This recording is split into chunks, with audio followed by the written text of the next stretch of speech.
Section 5.3, example 3, finding the x-intercepts of a polynomial function by factoring. Find the x-intercepts of x cubed minus 5x squared minus x plus 5.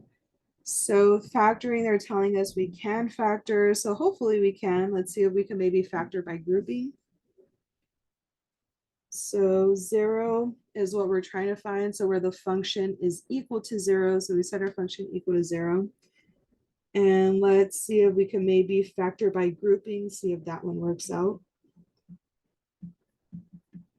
So I'm going to group the first two terms together, group the second two terms together, making sure that there's a plus in the middle, and factor out as much as we possibly can from each of the terms.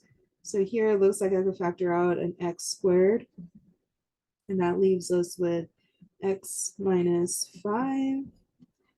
Over here, we always like having a coefficient of +1. So I'm going to factor out a -1. So -1 times x minus 5. Ooh, and it worked out perfectly. So here we have this that we could factor out of both of those terms. So that leaves us with an x minus 5, x squared minus 1. And it looks like we could also factor this difference of squares. X minus 5. Over here we have x plus 1 and x minus 1.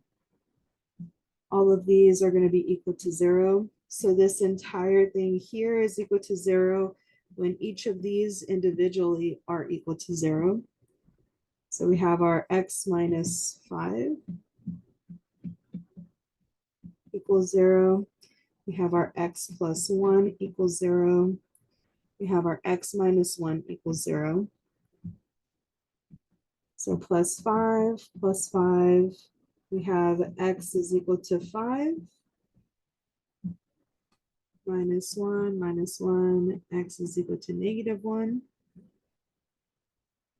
Plus 1, x equals 1. So it looks like we have 3 zeros. When x is equal to 5, y is 0. When x is equal to -1, y is 0.